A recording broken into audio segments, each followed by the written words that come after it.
Hey, I'm Jonny May from Piano with Jonny, and today I'm going to teach you the burlesque blues style on the piano, and it is so fun to play. Now, this is a lesson for intermediate and advanced piano players, and I'm going to teach you how to play this style. We're going to start with the left hand and talk about how to take basic chords and turn them into this burlesque blues left hand.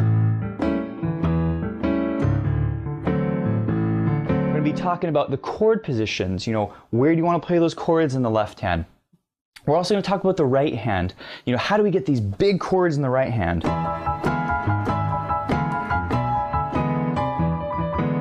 So what notes you want to use to play that. We're going to put both hands together, and then the second half of the lesson, we're going to talk about dressing up the melody. And this is my favorite part because this is where you get to really change it up. And we're going to talk about all kinds of things you can add to the melody. Things like tremolos, sliding notes. We have outer slides, we have inner slides. We've got a cool little whistle effect that I use right in the middle of the tune.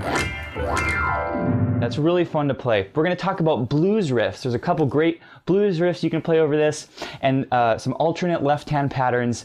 And then we're going to take the whole thing and put it all together, and it's going to be one awesome arrangement.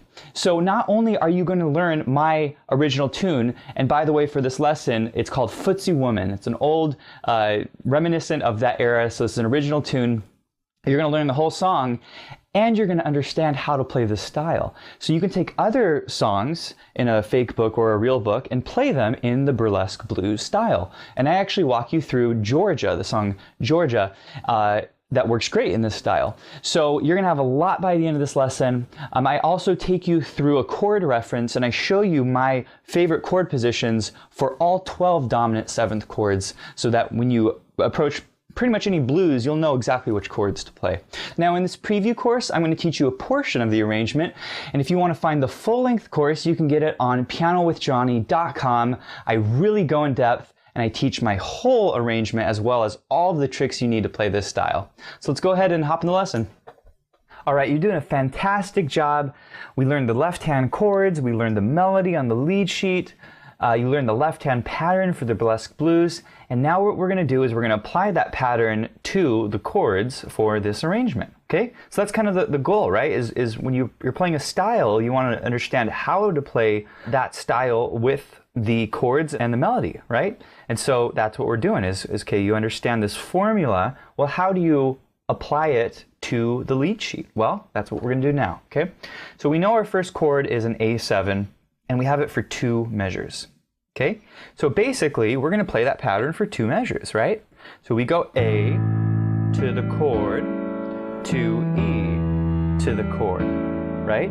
And then the same thing, to A, chord, E, chord. Now that's basically 2 measures. If we counted it, it would be like this. 1 and 2 and 3 and 4 and 1. 2 and 3 and 4. Okay? Now here is the trick. When we change chords, we have to anticipate the chord. And what I mean by anticipate is that we play the top note of the chord right before beat 1. Okay? So let's do this again. We have A for 2 measures and then D for the 3rd measure. So check out what I'm going to do. 1, 2, 3, 4. That's 1 measure. And 1, and 2, and 3, and 4, and 1. Notice what I did there. On the and of beat 4, just before the D7, I hit the D to anticipate the D chord. So essentially, I'm moving away from the A7. On that and of beat 4, I'm playing the top note of the next chord.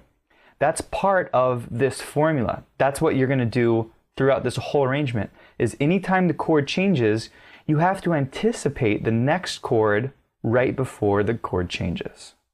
But you only do it when the chord changes. If you're staying on a chord for 2 measures, well, you just keep playing the same pattern, okay? So once again, A7, we have A to the chord, 3, 4, 1, 2, 3, 4, and 1. Okay, and now we're on our D7. So now we're going to play our D7 pattern. Okay, so we have and 1, and 2, and 3, and 4, and 1, and 2, and 3, and 4. Now the next chord is a G7. And we know our G7 is here. That's our roots. So we're going to go and 1, right? To get into our G chord. So let's start from the D7. 1 and 2 and 3 and 4 and 1 and 2 and 3 and 4 and 1. And that's the anticipation. Okay? And 1 and 2 and 3 and 4 and 1 and 2 and 3 and 4. That's 2 measures of G7. And then our next 2 measures are C. So we're going to go and 1 and 2 and 3 and 4 and 1 and 2 and 3 and 4. Now, where do we go from here? Well, the A section repeats. So we have to go back to our A7.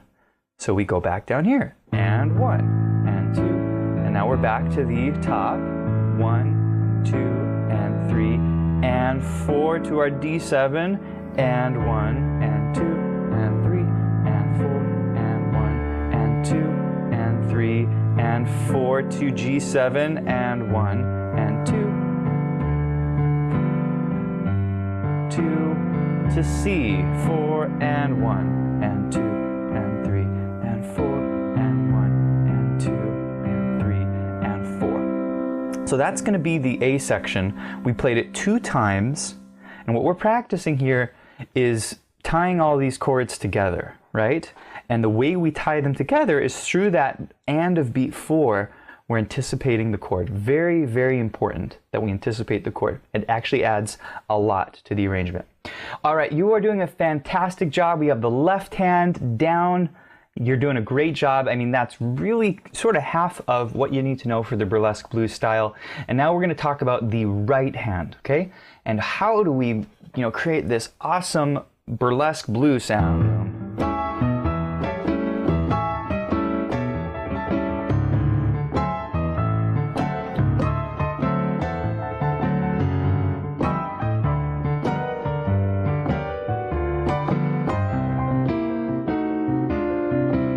Okay, well that comes from these big chords, okay?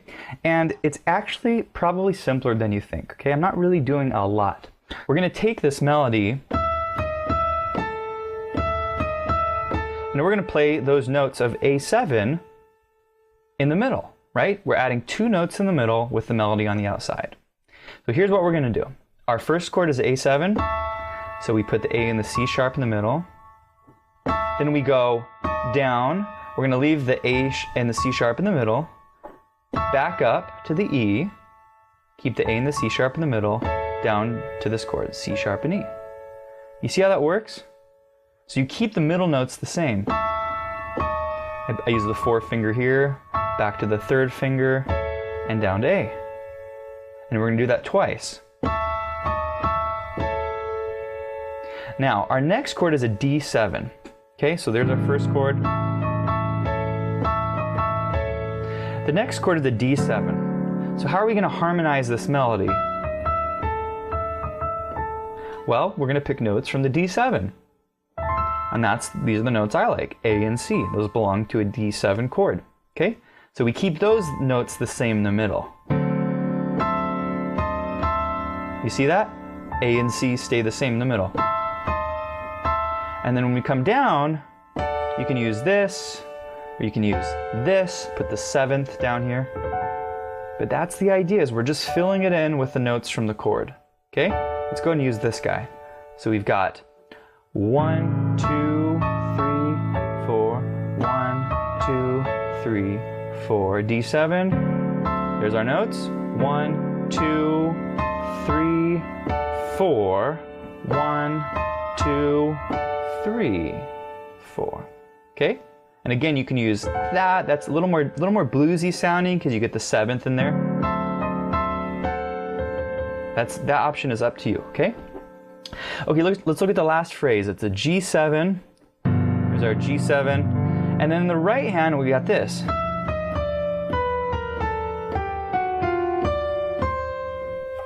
Okay, so we're filling in the chord. So there's our melody. Those are the notes that we would use for that melody on the G7. Okay, so we keep these notes in the middle. Check it out. same notes in the middle for all three of those. 1, 2, 3. Then on this guy, we're going to put the D and the F in the middle. And then the last one, we're going to put the B and the D in the middle. And at the very end of the phrase, we're going to use the G and the B, and then the E and the G. Okay, what we're going to do next is we're going to put the hands together. We're going to put that left hand stride bass pattern with the right hand, and it's going to be awesome. It's going to sound like this.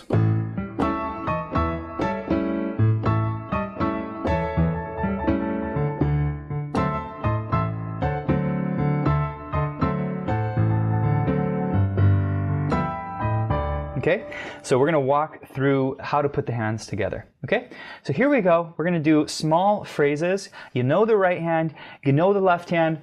This is an example of a reason why it's really important to memorize both hands separate. Most of the time I recommend to students to get both hands separate from one another, because the right hand's it's pretty hard to play, right? And the left hand is also pretty challenging to play. So if you try to put them together too early, you're going to go on overload. It's like a computer that freezes. It can't process all the information. It happens to me all the time. Even now when I'm practicing songs, I have a limit as to what I can process in a single moment. And so I have to take smaller pieces and master them, and then I put them into bigger pieces, and then I master that, and eventually I can do really challenging things without having to think too much about it. So this is part of that process of being able to play this song, and just being an excellent pianist is think in small pieces, focus on small portions, and then once you master that, then add, okay? So don't move on to putting your hands together until you really have the right hand solid, you really have the left hand solid, you can really play this melody. It's memorized, it's in your hands. That left hand, you can really groove on this all by itself. Then you're ready to put the hands together. Okay? So let's go ahead and do this. We'll go phrase by phrase. Let's do the first phrase. Okay? So we start with the left hand on A, G, chord. That's together. One more time. A, G, chord. Now this is together. You see that? Then we have the E's with the chord. Then we've got this guy, that's together.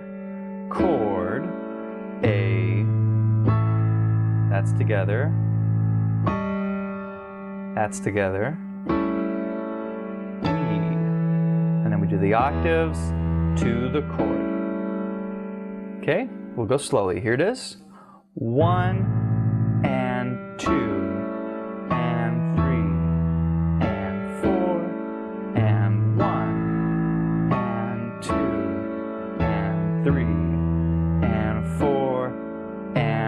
And we're to our D7. Got that? So that's the first little phrase. Okay, then we have the same concept, okay? Same thing, we'll go real slow. Check it out. 1 and 2, that's together. And then we go to the A, and 3, and 4, and 1. And that's together. 2, and that's together. 3 and 4. And then here we're going to anticipate our G. And 1. You see that? And that's our next phrase. So what I want to do is put the first two phrases together before we get to the G7. Okay? We've done our A7 and our D7. This is 4 measures. This is half of the A section. And let's put it together nice and slowly. Okay? Here it is. 1 and 2 and 3 and 4 and 1 and 2 and 3 and 4 and D and 2 and 3 and 1 and 2 and 3 and 4 to G. Make sense? Okay, let's keep going here. Okay, so we're on our G7, and we've got this guy. Okay, here we go. 1 and that's together, and that's together, 3, and 4, that's together, and 1, and 2, you see that? And 3, and 4, and then we hit, and 1. You see how that works?